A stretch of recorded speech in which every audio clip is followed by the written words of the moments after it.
Sir ভেতরের বোল্টগুলো, হ্যাঁ এর স্যার এই দিকের বোল্টগুলো এখান থেকে যেটা টাইট হবে না? ওটা 14 এলিঙ্কি লাগবে তোমার। হ্যাঁ, বোল্ট তো না, এলিঙ্কি বোল্ট লাগবে 14।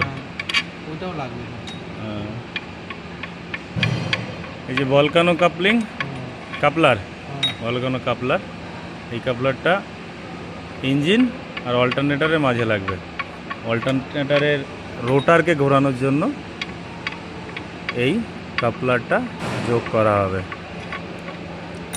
এই ইঞ্জিনটা ড্যামেজ আছে, তো এই ইঞ্জিনের কাপলারটা খুলে নিয়ে অন্য একটা ইঞ্জিন আর অল্টারনেটারের মাঝে লাগানো হবে। দেখুন আমাদের